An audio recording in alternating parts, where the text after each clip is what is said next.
Hello student. कैसे हो आप सब? I hope you are well and fine. तो जैसा कि हम सबको पता है कि एमपीपीएससी का जो प्रीलिम्स पेपर है वो 16 फरवरी को होने वाला है।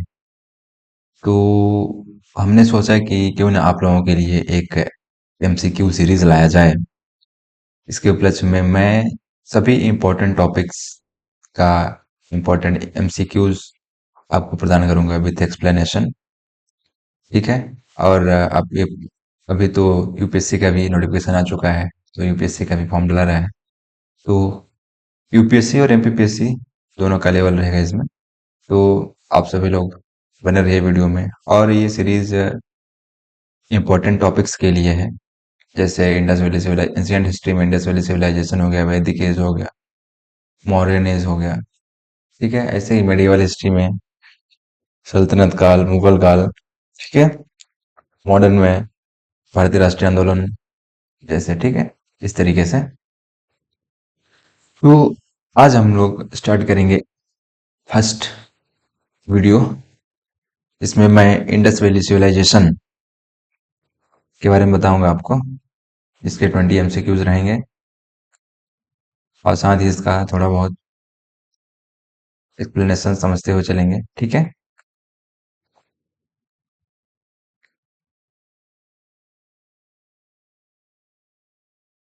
चलिए स्टार्ट करते हैं अपना। तो आज हम लोग क्या पढ़ने वाले हैं? Ancient history. एंशियंट हिस्ट्री से एंशियंट हिस्ट्री से हम लोग पढ़ेंगे इंडस वैली सिविलाइजेशन। ठीक है। इसके हम लोग आज इंपॉर्टेंट 20 एमसीक्यूज सॉल्व करेंगे, जो यूपीएससी लेवल के, एमपीपीएससी लेवल के एंड अदर एग्जाम जैसे एसएससी हो गया, रेलवे हो गया, जिसमें भी जीके आते हैं उसके लेवल के रहेंगे आपको। ठीक है।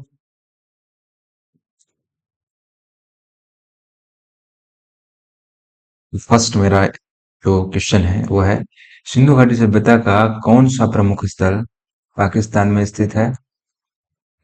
फर्स्ट ऑप्शन है लोथल, मोहनजोदड़ो, कालीबंगा, रोपड़। इसमें से कौन सा होगा? तो इसमें से होगा बी नंबर, मोहनजोदड़ो। मोहनजोदड़ो को आप लोगों को पता ही होगा, मुर्दों का टीला भी कहा जाता है। क्या कहा जाता है? मुर्दों का टीला। ठीक है। नेक्स्ट चलते हैं। नेक्स्ट क्वेश्चन है, सिंधु सभ्यता की लिपि किस प्रकार की थी? सिंधु सभ्यता की लिपि किस प्रकार की थी? फर्स्ट है देवनागरी, ब्राह्मी, चित्रात्मक या ग्रीक। तो सिंधु सभ्यता में कैसी लिपि थी? चित्रात्मक थी। कैसी? चित्रात्मक। ठीक है। उस टाइम पे जो कि अ, लिखा पढ़ा दोनों नहीं जा सकता था, इसलिए चित्रात्मक थी। ठीक है। तो थर्ड एमसीक्यू है, सिंधु घाटी सभ्यता का कौन सा शहर बंदरगाह के लिए प्रसिद्ध था? फर्स्ट मोहनजोदड़ो, हड़प्पा, लोथल या कालीबंगा। तो बताइए कौन सा होगा?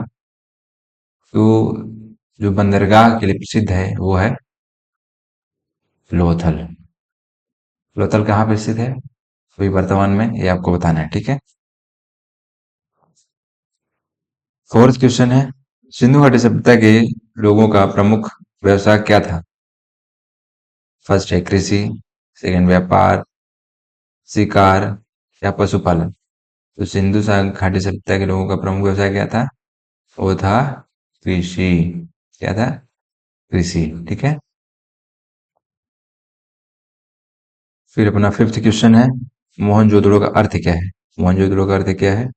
फर्स्ट ऑप्शन है मृतकों का टीला, सेकंड है नारों का शहर, सोने की भूमि या पत्थरों का नगर।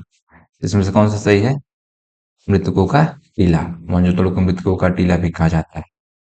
ठीक है।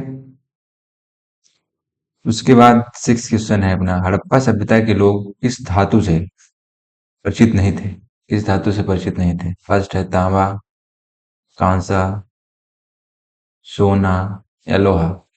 इनमें से किससे जो है सिंधु घाटी सभ्यता के लोग परिचित नहीं थे?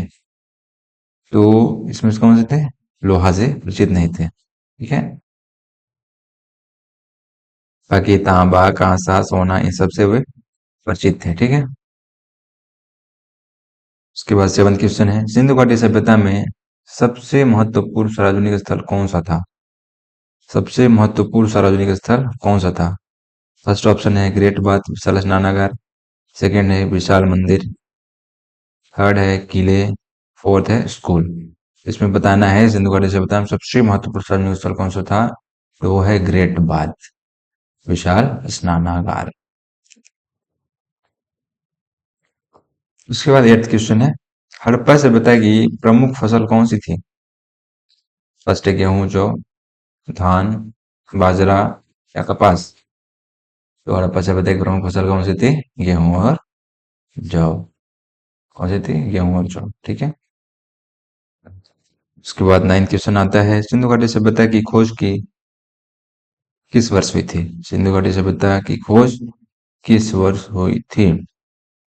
तो इसकी खोज को बताना है। फर्स्ट ऑप्शन है इसका 1901, 1921, 1935 या 1947। तो इसकी खोज हुई थी 1921 में। और वो किसके द्वारा? राखलदास बनर्जी के द्वारा। किसके द्वारा? राखलदास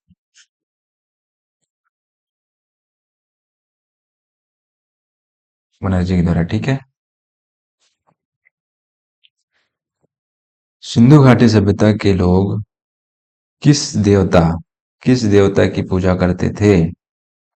फर्स्ट ऑप्शन है विष्णु, सेकंड है शिव,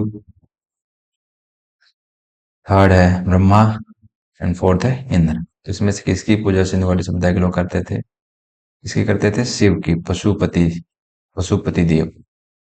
ठीक है। 11वां क्वेश्चन है, सिंधु घाटी सभ्यता का प्रमुख नगर नियोजन क्या है? प्रमुख नगर नियोजन क्या है? फर्स्ट सकरी गलियां, सेकंड सीधी चौड़ी सड़कें, थर्ड पहाड़ी निर्माण या गुफाएं। इनमें से प्रमुख नगर नियोजन क्या है सिंधु घाटी सभ्यता की? क्या है? सीधी और चौड़ी सड़कें। क्या है? सीधी और चौड़ी सड़कें। ठीक है। 12वां क्वेश्चन है अपना, सिंधु घाटी सभ्यता के लोग अपने मकानों का निर्माण किस सामग्री से करते थे? सिंधु घाटी सभ्यता के लोग अपने मकानों का निर्माण किस सामग्री से करते थे? इसका पहला ऑप्शन है कच्ची ईंट, दूसरा पक्की ईंट, तीसरा लकड़ी से या पत्थर से। तो वे लोग किससे अपना मकानों का निर्माण करते थे? वे पकी हुई ईंटों से मकानों का निर्माण करते थे। ठीक है।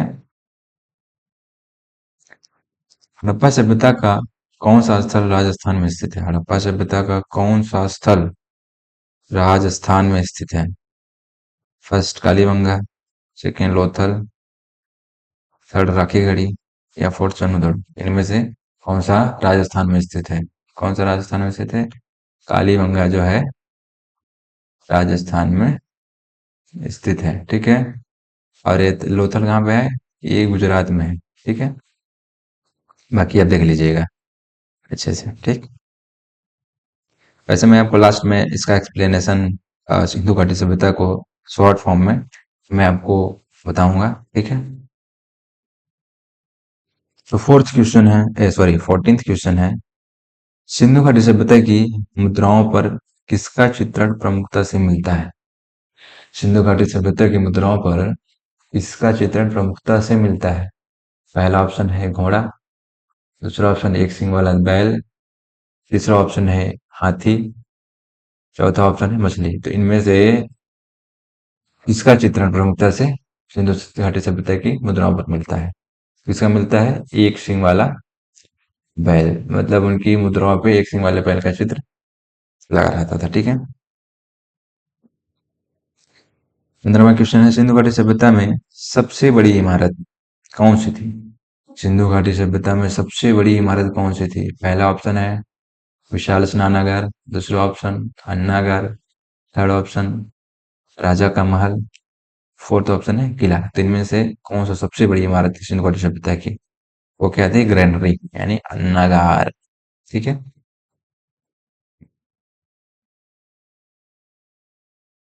फिर 16वां क्वेश्चन, किस पुरातत्वविद ने 1921 में हड़प्पा की खोज की थी?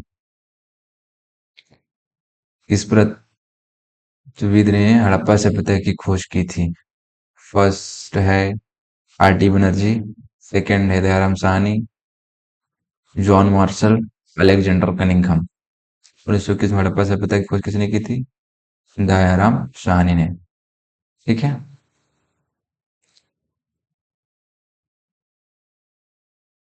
सॉरी, मैंने उसमें बताया था कि 1921 में राखाल दास ने की थी, लेकिन ये सही नहीं है।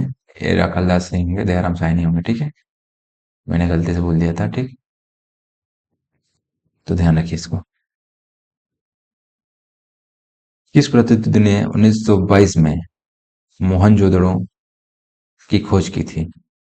फर्स्ट ऑप्शन है Dayaram Sahni, second option Rakhaldas Banerji, third option है जॉन मार्शल, फोर्थ ऑप्शन है अलेक्जेंडर कनिंघम। तो 1922 में मोहनजोदड़ो की खोज किसकी? मोहनजोदड़ो की खोज राखाल दास बनर्जी ने की थी। इसने राखाल दास बनर्जी। ठीक है। और सिंधु घाटी सभ्यता की खोज 1921 में सिविलाइजेशन। ठीक है, इसने की है दयाराम साहनी। ठीक।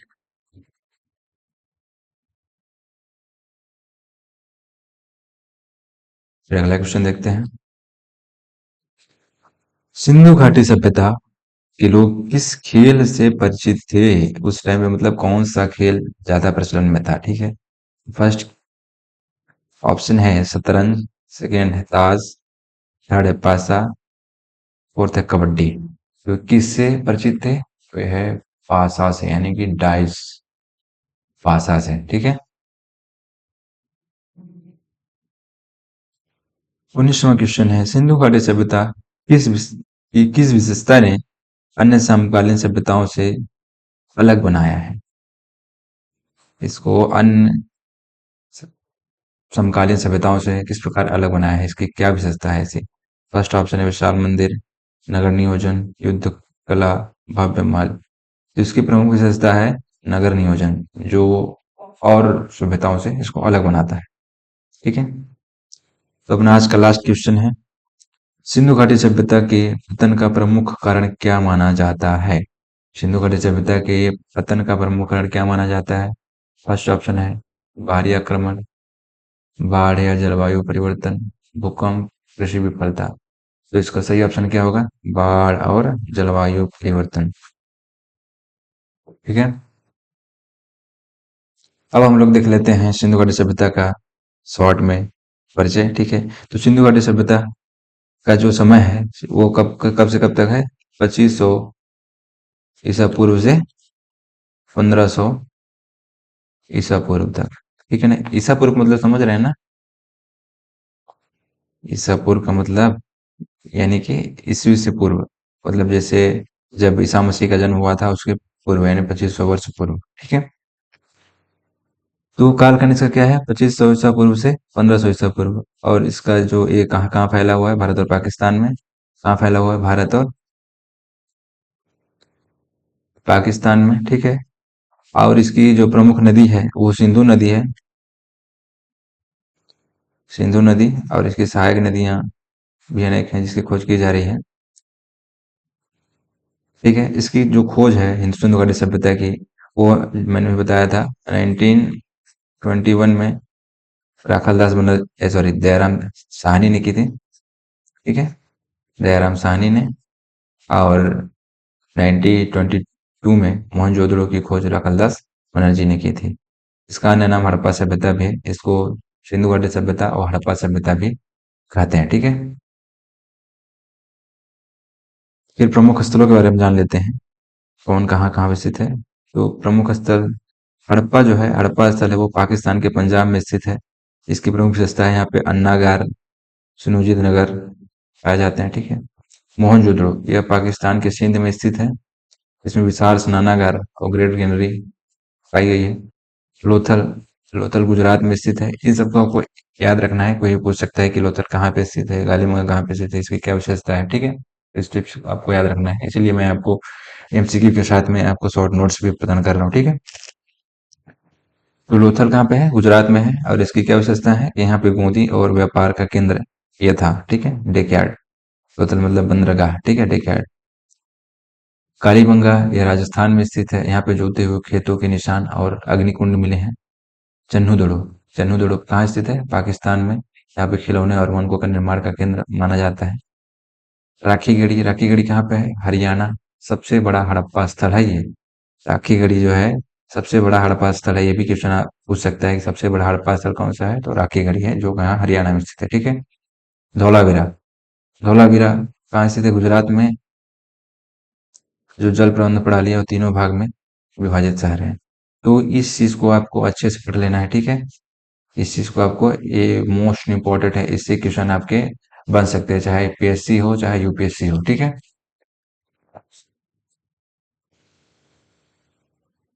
अब देख लेते हैं कि इंडस वैली सिविलाइजेशन की आर्थिक व्यवस्था कैसी थी।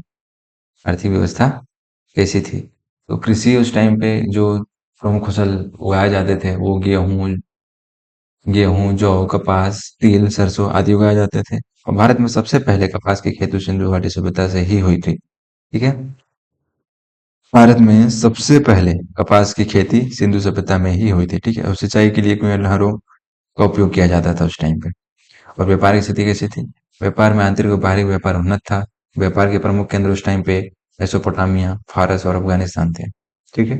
और मुद्रा का उपयोग नहीं होता था उस टाइम पे, बल्कि वस्तु विनिमय बार्टर सिस्टम प्रचलित था। नौकायन एवं बैलगाड़ी प्रमुख परिवहन साधन थे, ठीक है। और उस टाइम पे हस्तकला और उद्योग में मन का निर्माण, धातु, कस्बा, मूर्तिकला, बर्तन निर्माण उन्नत अवस्था में थी। और चन्नू को मन का निर्माण का केंद्र कहा जाता है।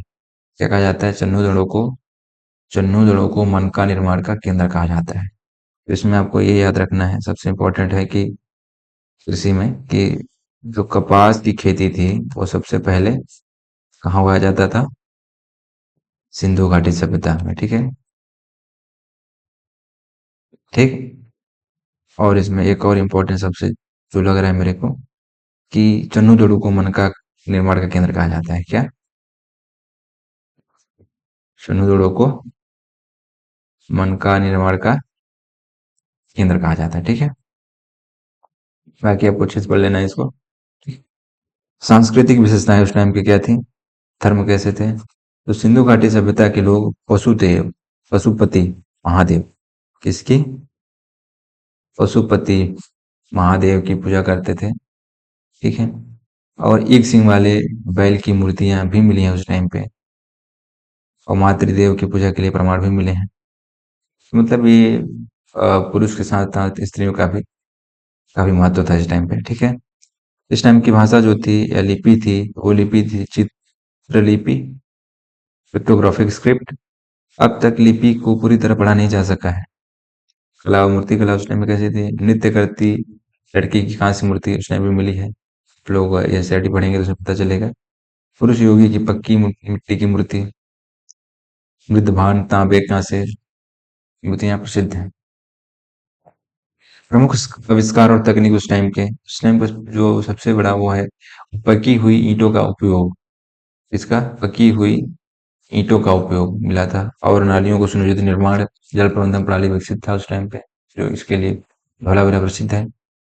मृदभान चित्रकला, पोट्री उन्नत, ये भी उन्नत अवस्था में थी। और देख लेते हैं इसके पतन के क्या कारण थे। जलवायु परिवर्तन, सूखा और नदियों की धारा बदलना, इसके कारण इसका पतन हुआ है। और दूसरा मत है बाढ़, भूकंप, प्राकृतिक आपदाओं से नगर नष्ट हुए। तीसरा मत है आर्यों का आक्रमण। कुछ विद्वानों के अनुसार आर्यों ने हड़प्पा सभ्यता को समाप्त किया। चौथा मत है व्यापार में गिरावट। मेसोपोटामिया से व्यापारिक संबंध कमजोर हो गए, जिसकी वजह से इसका पतन हुआ। कृषि की विफलता, आर्थिक, जनसंख्या और प्राकृतिक आपदाओं की कृषि में गिरावट है। मतलब कि जो प्रमुख मानते हैं कि इसका पतन का कारण हो सकता है वो जलवायु परिवर्तन है। बाकी अनेक अनेक विद्वानों ने अपने अपने मत दिए हैं। कोई बताता है बाढ़ भूकंप के द्वारा, कोई बताता है आर्यों के आक्रमण के द्वारा, तो कोई बताता है व्यापार में पतन या गिरावट की वजह से, या कृषि में विफलता की वजह से। ठीक है, तो मैंने आपको 20 MCQs भी बताया, साथ में इसका समरी भी बता दिया। तो आपको वीडियो अच्छा लगता है तो वीडियो को लाइक सब्सक्राइब जरूर करें, और साथ ही अपने दोस्तों को शेयर करें। धन्यवाद।